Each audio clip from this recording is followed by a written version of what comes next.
ये रिव्यू है कंगना रनौत की आज रिलीज हुई फिल्म धाकड़ का, जिसका जॉनरा बताया गया है Hindi language espionage action thriller, जो बेसिकली एक टेम्पलेट फिल्म होती है।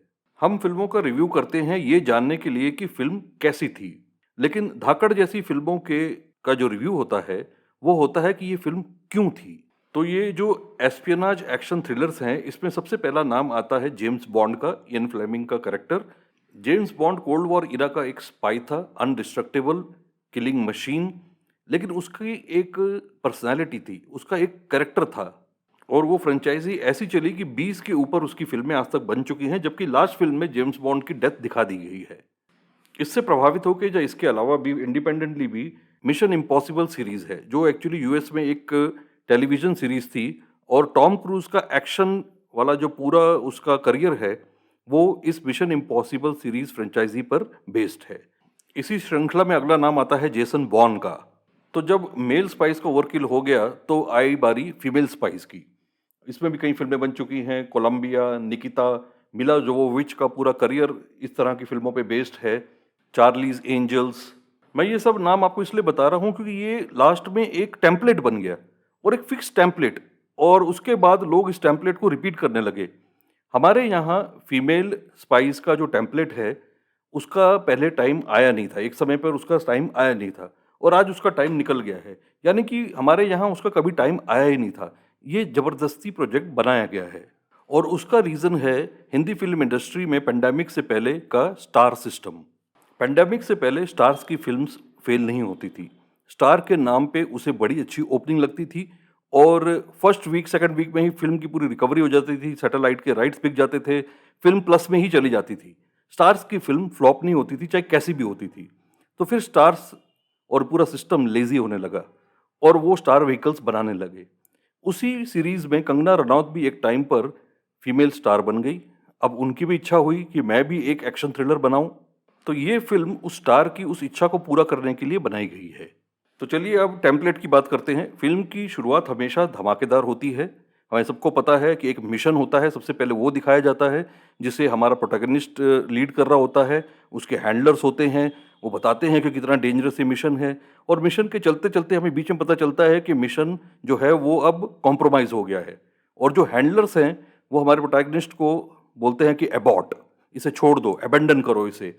लेकिन तब तक कुछ ऐसी कैजुअलिटी हो जाती है, डैमेज हो जाता है, जहां हमारा प्रोटैगनिस्ट अब किसी की बात सुनने वाला नहीं है। वो अपने कम्युनिकेशन इक्विपमेंट्स को उठा के फेंक देता है, बिना इंस्ट्रक्शंस के जाके फिर उस मिशन को कंप्लीट करता है। तो ये टेम्पलेट हमने हमेशा देखा है ऐसी तरह की फिल्मों में, और धाकड़ में भी इसी टेम्पलेट से शुरुआत होती है। और जब मिशन कंप्लीट हो जाता है तो जो उसका हैंडलर होता है वो उससे कंप्लेन करता है कि तुम्हारी वजह से आज मुझे ये करना पड़ा, वो करना पड़ा। और हमारा एक्शन स्टार उसे एक ही शब्द कहता है कि मैं जिंदा लौट के वापस तो आया, मैंने कंप्लीट तो किया, जो तुम्हें चाहिए था लाके तो दिया। Fixed template. इसी तरह से यहाँ पर कंगना रनौत के कैरेक्टर की इंट्रोडक्शन होती है।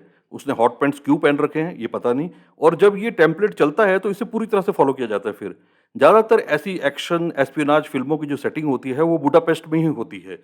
एक तो आर्किटेक्चर बहुत सुंदर है उस सिटी का, रात को बहुत सुंदर दिखती है सिटी, उसके एरियल शॉट्स बहुत अच्छे लगते हैं रात में, वो ब्रिज भी हमें देखने को मिलता है।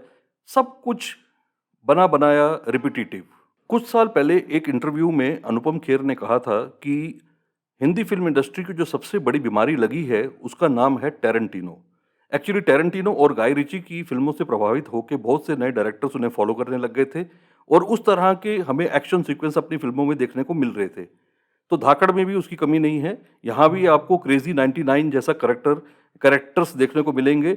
और जब शुरू की फाइट होगी कंगना की तो उसमें AK-47 भी होगी, उसमें पिस्टल भी होगी, उसमें कटाना भी आएगी, उसके अंदर हथौड़ी हांसो भी आएगी।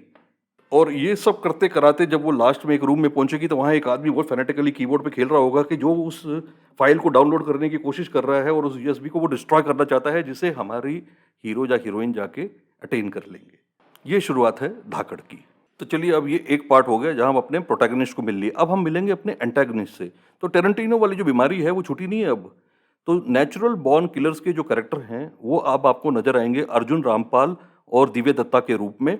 लेकिन मैं यहाँ एक बात कहना चाहूँगा, ब्लैक एंड व्हाइट में ये सीक्वेंस शूट किया गया है, और अर्जुन रामपाल की जिस तरह की लुक्स हैं, जिस तरह से इसे शूट किया गया है, मैंने डायरेक्टर के बारे में ज़्यादा जानकारी प्राप्त नहीं की है, लेकिन मुझे ऐसा लगता है कि ये एडवर्टाइज़मेंट्स और कमर्शियल्स डायरेक्ट करते हैं, क्योंकि इनकी जो शॉट टेकिंग है, जिस तरह का इनका सीन स्ट्रक्चर्स हैं, वो ऐसा लगता है कि जैसे कोई एड फ़िल्म चल रही है। खैर, तो यहाँ पर अर्जुन रामपाल और दिव्या दत्ता का जो बॉनी एंड क्लाइड है या नेचुरल बॉर्न किलर्स है, उनकी जो इंट्रोडक्शन है, वो कंगना रनौत के इंट्रोडक्शन से बेटर है। अब हम जब आगे बढ़ेंगे तो ऐसी फ़िल्मों में एक सिचुएशन, एक टाइम ऐसा ज़रूर आता है जहाँ हमारा प्रोटैगनिस्ट नियरली मर जाता है, जब स्क्रीन पे हमें उसकी मौत दिखाई जाती है और हमें लगता है कि ये यार कैसे मर सकता है, अभी तो फ़िल्म बाकी है। और थोड़ी देर बाद कोई ऐसी चीज़ निकल के आती है कि हमें पता लगता है कि वो मरा नहीं, सरप्राइज़! और वो वापस आ जाता है और फिर वो टूटा-फूटा अपने आप को फिर से जोड़ता है और एक बार तैयार अपने आप को पहले से ज़्यादा मजबूत करता है एंटागनिस्ट से भिड़ने के लिए। अच्छा, इसमें पर्सनल रिवेंज वाला एंगल भी है। टैरेंटिनो का कोई भी जो डिक्टम है वो छोड़ा नहीं गया है, वो भी है। रिवेंज ड्रामा भी होता है, बचपन की एक याद भी होती है जो उसे हॉन्ट करती है और फाइनली हमें पता लग जाता है कि ये सब कराने वाला उसका हैंडलर ही था। आई एम सॉरी, आप बोलोगे ये स्पॉइलर है, बिल्कुल भी नहीं। क्योंकि ये एक टेम्पलेट है, फिक्स टेम्पलेट है, इस पे फ़िल्में बनती रही हैं, ये टेम्पलेट की हम फ़िल्में देखते आए हैं और धाकड़ भी पूरी की पूरी इस टेम्पलेट पे उतारी हुई फ़िल्म है। कंगना रनौत स्टार बन गई। अब वो जो चाहे फ़िल्म बना सकती थी, तो उनकी इच्छा थी कि मैं भी हॉलीवुड को दिखाऊँ कि हमारे यहाँ इंडिया में भी एक फीमेल एक्शन थ्रिलर फ़िल्म बन सकती है और उन्होंने बनाई। अनफॉर्च्यूनेटली जो ये स्टार सिस्टम चल रहा था, उसके बीच में आ गया पेंडेमिक। पेंडेमिक में व्यूअर्स का जो व्यूइंग टेस्ट है, वो अपग्रेड हो गया। उनको काफ़ी एक्सपोज़र हो गया, उन्होंने बहुत कुछ देख लिया। तो ये जो स्टार का सिस्टम चल रहा था कि स्टार की फ़िल्म आएगी, उसको ओपनिंग लगेगी, पैसा आ जाएगा, सैटेलाइट राइट्स आ जाएँगे, फ्लॉप होगी नहीं, सब सेफ़ है, तो जो आपके दिल में है आप करो, वो पेंडेमिक के दौरान वो सिस्टम चेंज हो गया। और अनफॉर्च्यूनेटली उसी दौरान गोल्ड माइन्स मीडिया की जो डब्ड हिंदी फ़िल्में हैं, ये भी एक समय के बाद में जब लोगों के पास और कुछ देखने को नहीं रहा, तो लोगों ने शायद वो भी देखनी शुरू कर दी या अभी रिसेंटली जो साउथ की फ़िल्में जो हिट हुई हैं, उनके कारण वो गोल्ड माइन्स की डब फ़िल्में भी देख रहे हैं। तो अचानक से ये सारा कंटेंट बासी लगने लग गया और धाकड़ का यही हाल हुआ है, बासी कंटेंट। इन्होंने टेम्पलेट को पूरी तरह से कॉपी किया है, फुल मार्क्स हैं कॉपी करने के। सिनेमेटोग्राफी के फुल मार्क्स हैं इनको। एक्शन सीक्वेंसेस इन्होंने पूरे के पूरे अच्छी तरह से किए हैं। हमारे स्टार्स काफ़ी फिज़िकली फिट हो गए हैं, सब कुछ है। लेकिन हमने ये an number of time already देख लिया है। दोबारा क्यों दिखाना चाहते हो आप? शो रील बना रहे हैं शायद हॉलीवुड के लिए। 5 में से 2 स्टार।